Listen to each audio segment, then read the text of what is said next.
اعوذ باللہ من الشیطان الرجیم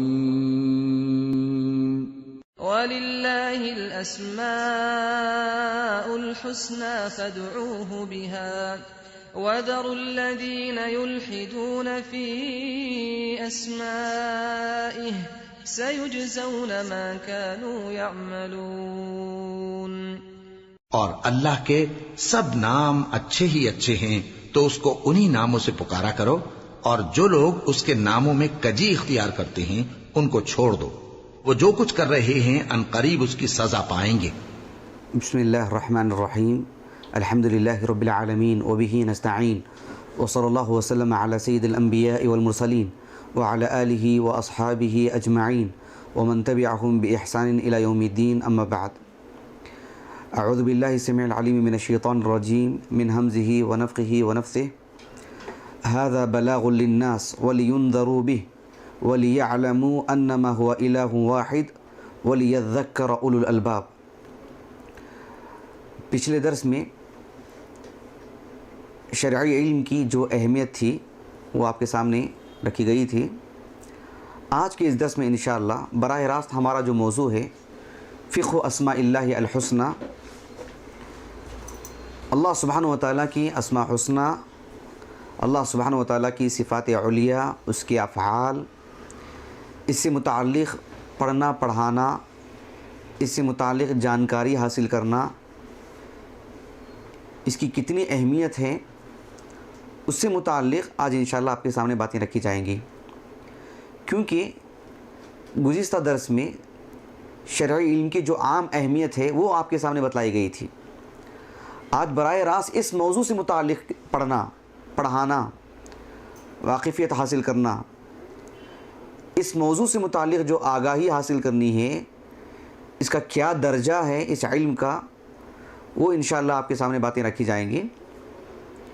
اللہ سبحانہ وتعالیٰ کے اسماء حسنی سے متعلق علم حاصل کرنے کے بارے میں آپ کو یہ حدیث تو معلوم ہوگی ہی، جسے امام بخاری رحمہ اللہ نے اپنی صحیح بخاری کی کتاب العلم میں لے کر آئے ہیں۔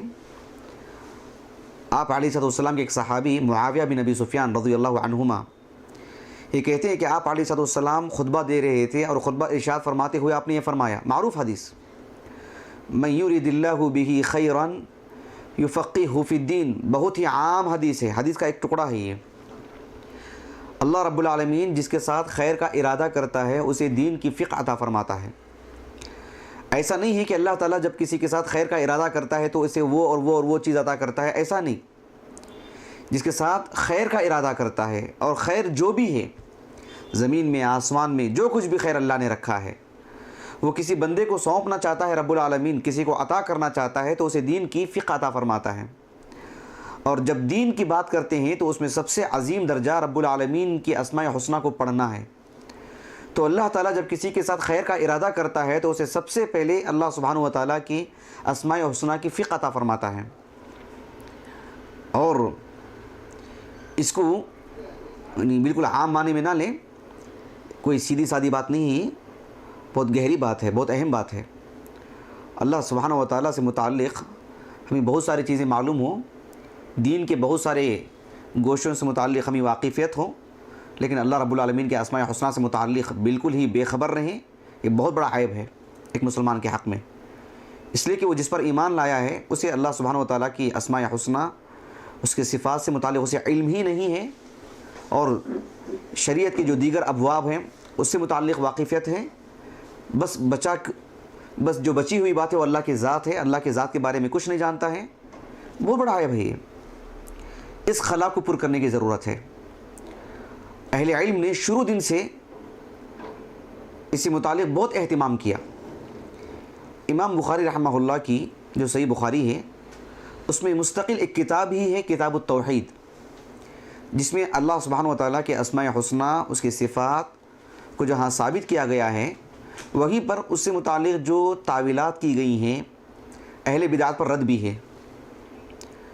حافظ ابن خزیمہ رحمہ اللہ، بڑے عظیم عالم دین، امام بخاری امام مسلم کے شاگرد رحمہم اللہ، آپ کی مستقل ایک کتاب ہے کتاب التوحید۔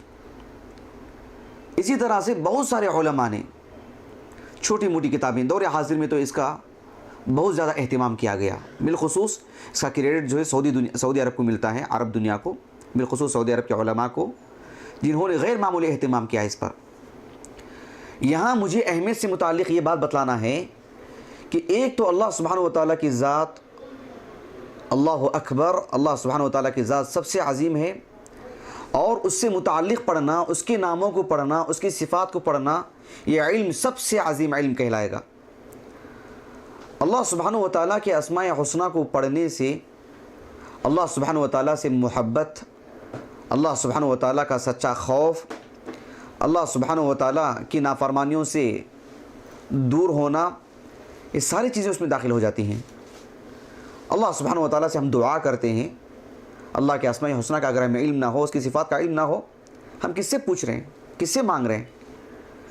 اللہ سبحانہ و تعالیٰ کے اسماء حسنہ کو پڑھنے سے اللہ کی محبت حاصل ہوتی ہے، جیسے کہ ابھی میں نے کہا. اس لیے کہ اگر ہم کسی سے متعلق علم ہی نہیں ہے کہ فلاں شخص کیسے ہے، اس کی محبت ہمارے دل میں کیسے آ سکتی ہے؟ مثلا ہم کسی سے کہیں کہ میں فلاں سے محبت کرتا ہوں، اور کوئی ہم سے پوچھے کہ آپ ان کو جانتے ہیں، میں کہوں گا کہ میں بالکل جانتا ہی نہیں ان کو. ان کے پاس کیا علم ہے، کیا صلاحیت ہے، ان کے اخلاق کیسے ہیں، ان کے حسن معاشرت کیسا ہے، مجھے کچھ پتہ ہی نہیں، لیکن میں ان سے بہت محبت کرتا ہوں. یہ کوئی بات نہیں نا. میں فلاں شخص کو دیکھا ہی نہیں ہوں لیکن مجھے ان سے بہت محبت ہے. میں ان سے ملا ہی نہیں ہوں لیکن ان سے مجھے بہت محبت ہے. غلط بات ہے، یہ معقول بات نہیں ہے.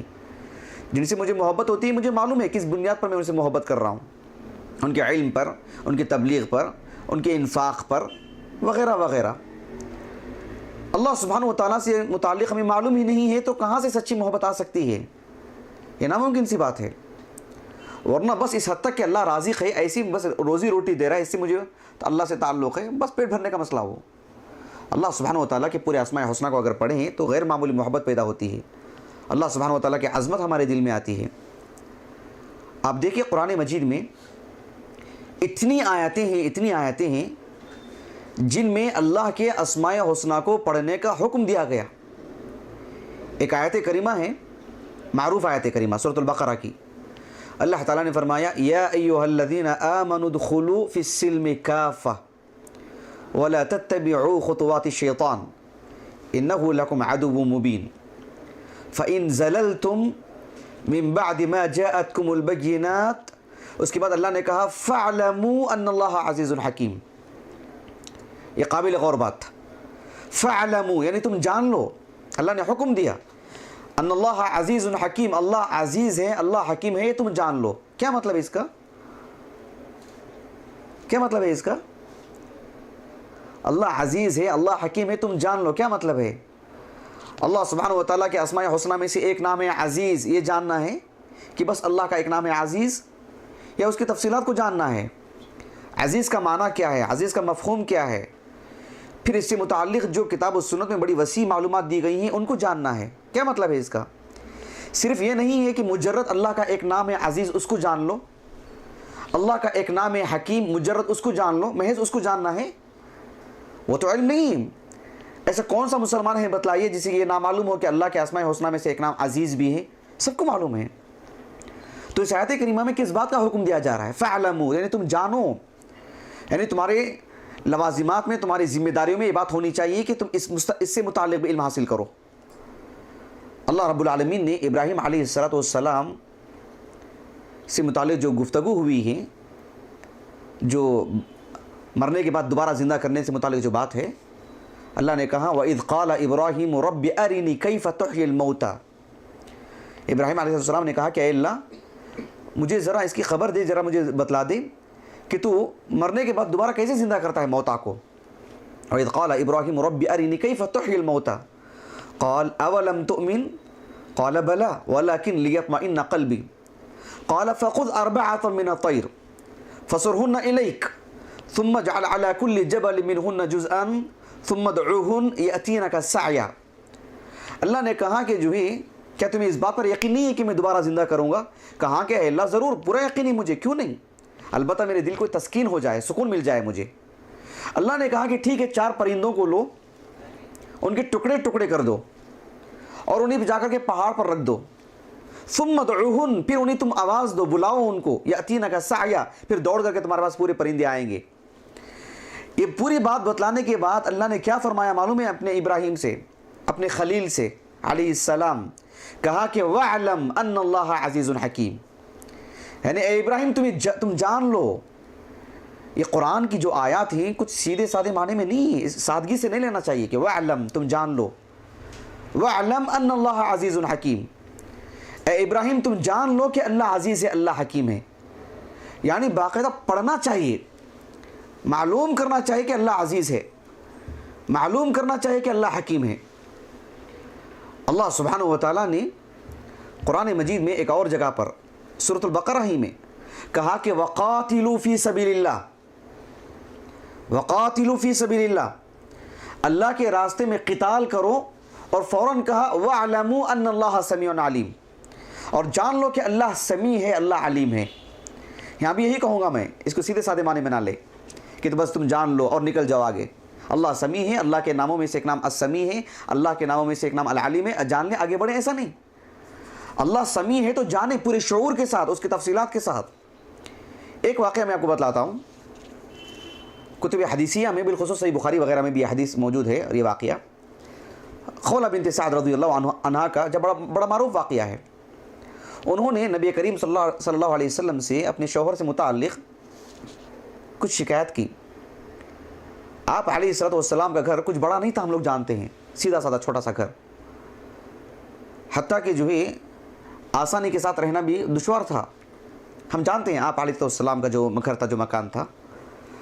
ام المؤمنین عائشہ رضی اللہ عنہا کہتی ہیں کہ وہ جو خاتون آپ علیہ السلام سے شاکی تھیں، شکایت کر رہی تھیں، وہ آپ علیہ السلام سے شکایت کر رہی تھی اور میں قریب کھڑی ہوئی ہوں، مجھے آواز بھی نہیں آ رہی تھی کہ انہوں نے کیا شکایت کی اللہ کے رسول سے صلی اللہ علیہ وسلم، کیا گفتگو کر رہی ہیں۔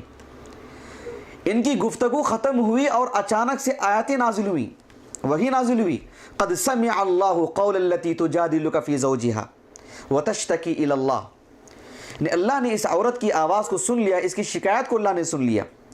التی تجادلک فی زوجہا، یہ خاتون آپ سے اپنے شوہر سے متعلق گفتگو کر رہی ہیں اور جو ہے آپ کی عدالت میں اس مسئلے کو لے کر آئی ہیں۔ قد سمع اللہ، اللہ نے سن لیا ہے اس کی اس آواز کو، اس کی شکایت کو۔ ام المؤمنین عائشہ کہتی ہیں رضی اللہ عنہا، صحیح بخاری میں ہے، کہا کہ الحمدللہ الحمدللہ الذی وسع سمعہ الاصوات، تمام تعریفیں اللہ کی ہیں جس نے ہر طرح کی آوازوں کو سنتا ہے، اس کی سننے کی جو قوت ہے، جو وسعت ہے کتنی ہے۔ دیکھو میں قریب ہوں، قریب کھڑی ہوں، سن نہیں پا رہی ہوں میں، ابھی اس نے اپنی بول ختم کی، اپنی بات ختم کی، اچانک سے وہی نازل ہو گئی قد سمع اللہ، اللہ نے سن لیا۔ اللہ اکبر، یہ جاننا ہے، ایسا نہیں کہ وَاعْلَمُوا أَنَّ اللَّهَ سَمِيعٌ عَلِيمٌ، اللہ کے اسماء حسنہ میں سے ایک نام ہے سمیع، ایک نام ہے علیم، جان لو، ایسا نہیں ہے۔ السمیع اس کی پوری تفصیلات کے ساتھ جاننا۔ قرآن مجید میں اس طرح کا حکم اللہ نے کئی آیاتوں میں دیا۔ اللہ سبحانہ و تعالیٰ نے ابھی ابراہیم علیہ السلام کے واقعے کے متعلق جو بات میں نے آپ کے سامنے رکھی تھی، کہا کہ وَاعْلَمْ أَنَّ اللَّهَ عَزِيزٌ حَكِيمٌ، اے ابراہیم جان لو کہ اللہ عزیز ہے، یعنی اس بات پر غالب ہے۔ یہ جو حکم جو اللہ نے عطا کیا ہے، اللہ نے صاف لفظوں میں فرمایا سورۃ الحدید میں سب سے خطاب کرتے ہوئے، اعلموا ان اللہ یحیی الارض بعد موتها، تم سب کے سب جان لو کہ اللہ تعالیٰ انسانوں کو مرنے کے بعد دوبارہ زندہ کرے گا۔ اعلموا، تم سب کے سب جانو، اللہ دوبارہ زندہ کرے گا، اس تفصیل کو جاننا چاہیے، الگ سے سبق کے طور پر اس کو پڑھنا چاہیے۔ حکم ہے رب العالمین کا۔ اللہ سبحانہ و تعالیٰ نے ایک اور جگہ پر فرمایا سورۃ الانفال میں، یا ایھا الذین آمنوا استجیبوا للہ وللرسول اذا دعاکم لما یحییکم واعلموا ان اللہ یحول بین المرء وقلبہ وانہ الیہ تحشرون۔ اللہ نے سورۃ الانفال میں فرمایا کہ اے وہ لوگوں جو ایمان لائے ہو، جب اللہ اس کے رسول تمہیں آواز دیں تو لبیک کہو، فوراً ہاں کر کے بولو، ان کی آواز کا جواب دو۔ اذا دعاکم لما یحییکم، ان کی آواز پر لبیک کہنے میں ہی تمہاری زندگی ہے، ورنہ تمہارا بس ایک جسم رہے گا، بس ایک ڈھانچہ ہے، اس پہ کوئی روح نہیں ہے، کوئی تازگی نہیں ہے۔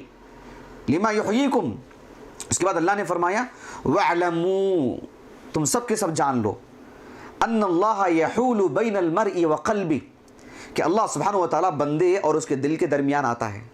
یعنی کسی اعتبار سے اس کے کافی مفاہیم بیان کیے گئے ہیں، اس کا پس منظر بھی الگ بیان کیا گیا ہے. میں ان تفصیلات میں نہیں جانا چاہتا ہوں، بس ایک بات یہ بتلانا چاہتا ہوں کہ اللہ سبحانہ و تعالیٰ نے اس آیت کریمہ میں فرمایا کہ اللہ سبحانہ و تعالیٰ بندے کا جو ارادہ ہوتا ہے، اس کا جو دل جس میں وہاں اس وسوسے خیالات اور جو کوئی چیز سوچتا ہے، وہ اللہ سبحانہ و تعالیٰ کبھی اس کے دل میں جو وہ سوچتا ہے تو اللہ تعالیٰ کوئی اور بات ڈالتا ہے، جو اللہ ڈالتا ہے وہی ہوتا ہے.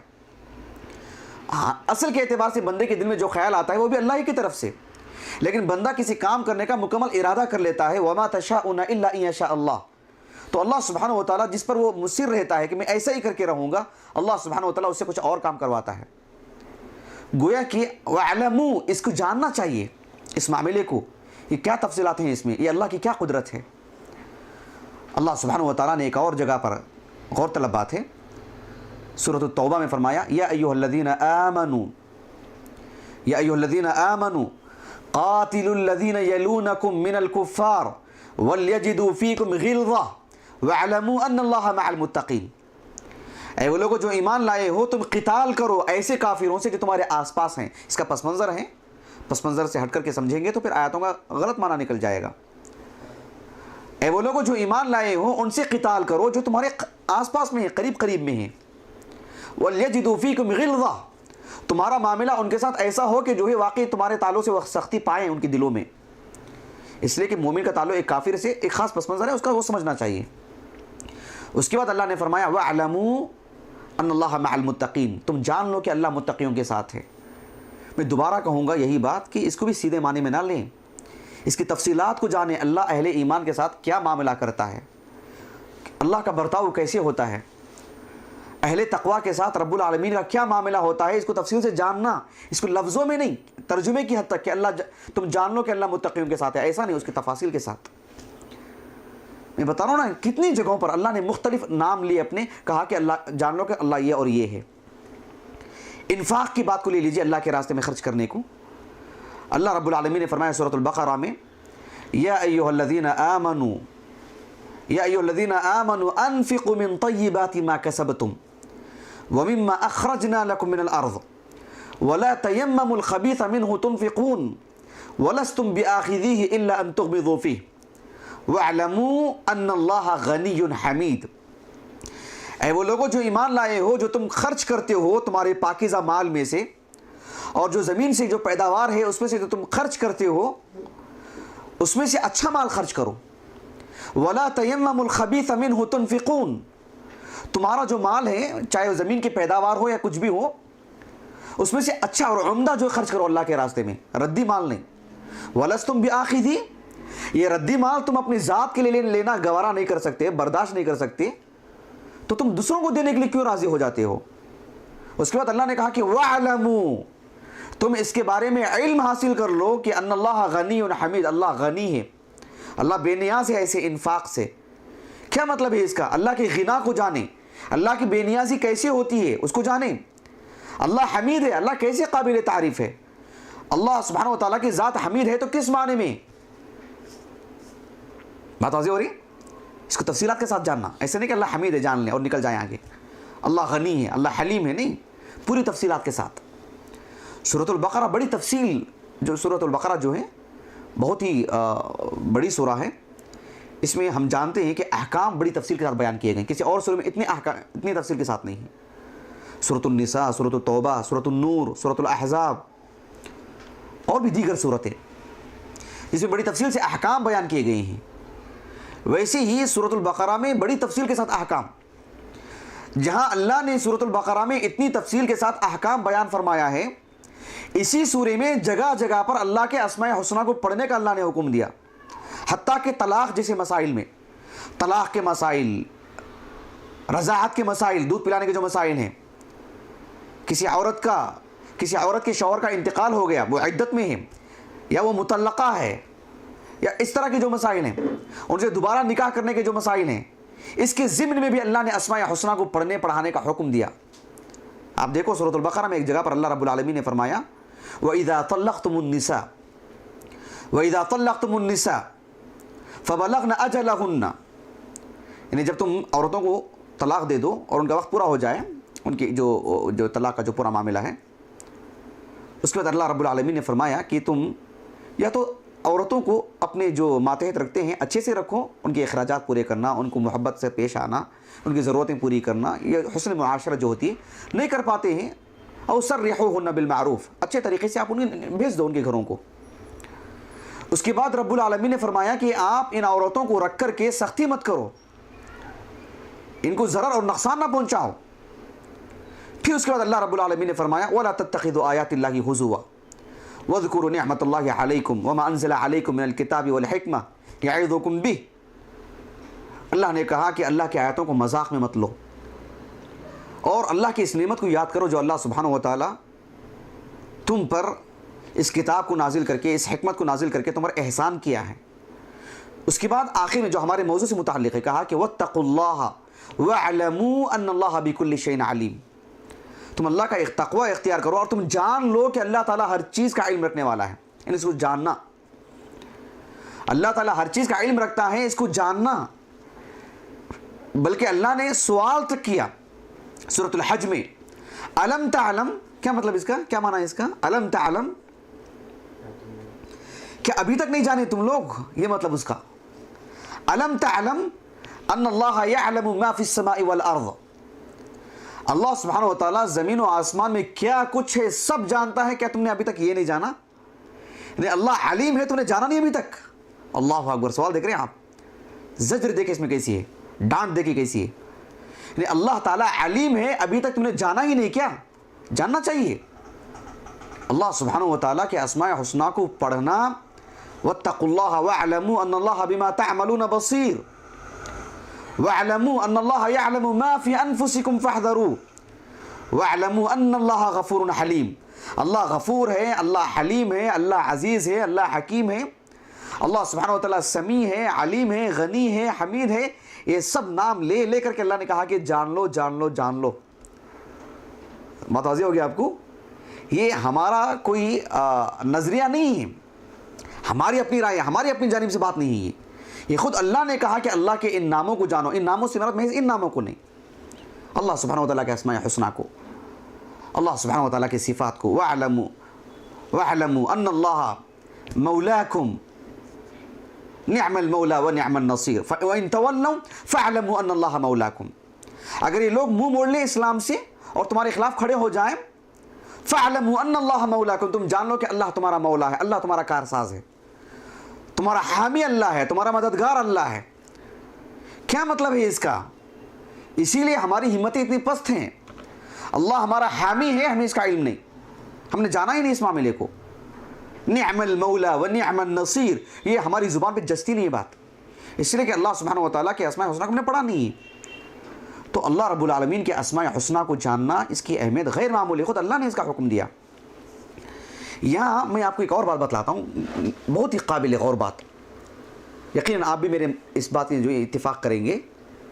آپ ذرا مسلم معاشرے پر ایک نظر ڈالیے، ہمارے اپنے مسلم معاشرے میں ہماری زبانوں پر اللہ کے کتنے نام آتے ہیں بتلائیے، روزمرہ سوچ کر کے، یعنی ایسی زبردستی کی صورت میں نہیں، عام ہماری زبان میں، میں میرے اور آپ کی بات نہیں کر رہا ہوں، پورے مسلم معاشرے کی بات کر رہا ہوں، عمومی طور پر ہماری زبان سے کتنے نام نکلتے ہیں اللہ کے، ذرا بتلائیے، بولیے کیا کیا نام آتے ہیں، بولیے۔ اللہ اور خدا کے رحمان، نہیں، رحمان کیسے استعمال ہوتا ہے؟ یعنی مثال دیتا ہوں میں آپ کو، مسلمانوں میں ان کی زبان کے اعتبار سے بات کر رہا ہوں، آپسی جو باتیں ہوتی ہیں، کیسے ہیں آپ؟ مالک کی مہربانی ہے، اللہ کا فضل ہے، چلو اللہ کا ایک نام ان کی زبان میں استعمال میں آیا، مالک ایک نام استعمال میں آیا، اور بے فکر رہی ہے، اللہ رزاق ہے، یہ تو ہوتا نا، اللہ غفور ہے، اللہ رحیم ہے۔ ان تین چار ناموں کو نکالنے کے بعد ہمارے عام بول چال میں، چاہے میں بہت دور نہیں جا رہا ہوں، آپ کو کسی مارکیٹ لے کے نہیں جا رہا ہوں، وہاں کی بزنس میں ہماری زبان میں کیا باتیں آتی ہیں، اللہ کے کون سے نام آتے ہیں، میں مسجد کی بات کر رہا ہوں، ہمارے مسلم دینداروں کے گھرانے کی بات کر رہا ہوں، کتنے ناموں کا استعمال ہوتا ہے بتلائیے۔ کتنے افسوس کی بات ہے، دیکھیے تین چار ناموں کے کچھ نام معلوم ہے، لیکن جو نام معلوم ہے ان میں سے کتنے ناموں کا استعمال ہے وہ دیکھیں آپ. اور بولیے اللہ حافظ. نہیں، اللہ وہی ایک نام آ رہا ہے، اللہ سبحانہ و تعالیٰ کے اسماء الحسنہ میں سے نہیں ہے. سوال میرا واضح ہے آپ کو یا دوبارہ کرو؟ میرا سوال یہ ہے کہ ہماری جو روزمرہ کی جو زبان ہے، روزمرہ میں سوچ و بچار کے ساتھ نہیں بول رہا ہوں میں، آپ سوچ کر کے بولیں کہ اللہ کا یہ بھی ایک نام ہے، یہ بھی ایک نام ہے، یہ نہیں. ہمارے عام بول چال میں اللہ کے ہم کتنے ناموں کا استعمال کرتے ہیں؟ جیسے ہم بولتے ہیں کہ اللہ کا فضل ہے، جیسے اللہ کا ایک نام آیا. مالک کی مہربانی ہے بولتے ہیں، مالک ایک نام آتا ہے، اوپر والا. نہیں وہ تو خیر رہنے دیجیے کیونکہ اس میں نام نہیں ہے. کتنے ناموں کا انتخاب ہم کرتے ہیں ہمارے عام بول چال میں، ایسے ہی نکل جائے کوئی نام، بولیے. نہیں وہ تو نہیں ہے، اللہ کے اسماء الحسنہ میں سے نہیں ہے، وہ جو ہیں وہ بول رہا ہوں، جو مستند ہیں وہ بول رہا ہوں. میرا سوال دوبارہ کروں، ایک اور مرتبہ کروں، واضح نہیں ہوا شاید؟ نہیں اتنا ہی آتا ہے. ہاں، اللہ کے اسماء الحسنہ 100 سے زائد ہیں، مستند ہیں، ثابت شدہ. ہو سکتا ہے ہماری معلومات میں، ہمارے علم میں بھی ہو. اللہ رب العالمین کے اسماء الحسنہ میں سے ایک نام العزیز ہے، اکثر لوگوں کو معلوم ہے نا. میں پڑھے لکھے لوگوں کی بات نہیں کر رہا ہوں، عام مسلمان کی بات کر رہا ہوں، معلوم ہے نا. اللہ حکیم ہے، معلوم ہے نا. اللہ سبحانہ و تعالیٰ البصیر ہے، معلوم ہے نا. خبیر ہے اللہ تعالیٰ، معلوم ہے. علیم ہے اللہ تعالیٰ، معلوم ہے. لیکن کیا ہمارے عام بول چال میں اس کا استعمال ہوتا ہے؟ نہیں. اس کا مطلب ہے کہ اللہ سبحانہ و تعالیٰ کے اسماء الحسنہ سے ایک تو ہمارا تعلق نہیں ہے، اگر بہت ہے تو صرف علم کی حد تک ہے کہ اللہ کے یہ اسماء الحسنہ ہیں ہمارے عام بول چال میں. لیکن اگر آپ قرآن مجید کو ذرا گہرائی سے پڑھیں تو آپ دیکھیے قرآن مجید میں انبیاء کے علیہم الصلوۃ والسلام جو واقعات اللہ نے بیان کی ہیں، انبیاء کی زبان دیکھیے، عجیب، بہت تعجب ہوتا ہے. انبیاء کی جو زبان ہوتی ہے، عام بول چال ان کی، لیکن اسماء الحسنہ کا انتخاب بھی بڑا عجیب رہتا ہے. ان کی اس بول سے، ان کی اس بات سے، اس نام کا استعمال میں کیا تعلق ہے، بڑی عجیب سے لطافت رہتی ہے. ایک مثال میں آپ کو دیتا ہوں اور آپ کو 1 سے 2-3 منٹ دیتا بھی ہوں میں. آپ ذرا غور کریں، آپ ذرا مصحف کھولو، قرآن کھولیں، قرآن دیکھو، اس آیت کریمہ کو دیکھو آپ، اور آپ مجھے جواب دیں. کوشش کریں کہ اس آیت میں جو بات کہی گئی ہے موسیٰ علیہ السلام سے متعلق،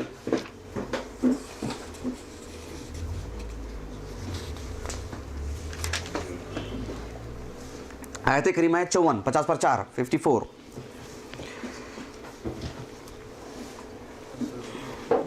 ہاں جی سورۃ البقرہ.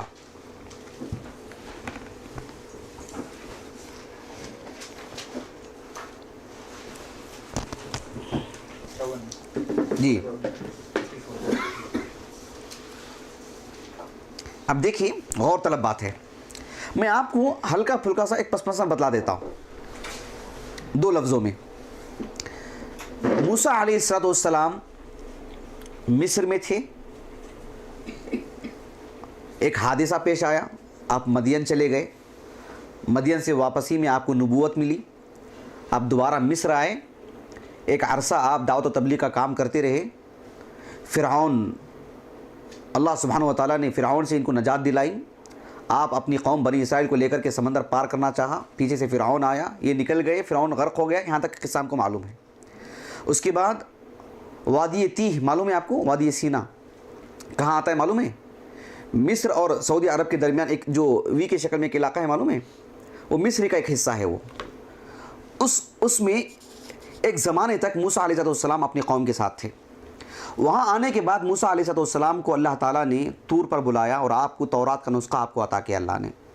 آپ تورات کا نسخہ لی، 40 دن کی جو مدت آپ نے وہاں پر گزاری، واپسی پر آ کر کے آپ نے دیکھا کہ قوم کے اندر بت پرستی ہے، بچڑے کی پوجا شروع ہو چکی ہے. اس حالات کو سامنے رکھ کر کے اس آیت کریمہ کو سمجھے تو آپ کو مدد ملے گی سمجھنے میں. موسیٰ علیہ السلام واپس جب آئے، دیکھیے اس آیت کریمہ پر دیکھیے، اللہ نے فرمایا وَإِذْ قَالَ مُوسَىٰ لِقَوْمِهِ، یعنی یاد کرو اس وقت کو جب موسیٰ علیہ السلام نے اپنی قوم کے لوگوں سے کہا، یا قوم، اے میری قوم کے لوگوں، اِنَّكُمْ ظَلَمْتُمْ أَنفُسَكُمْ، تم نے اپنے نفسوں پر ظلم کیا ہے. کس سبب کی وجہ سے، نہیں کس سبب پر، کس وجہ سے، کون سا عمل تھا وہ با بتلا رہا ہے وہ،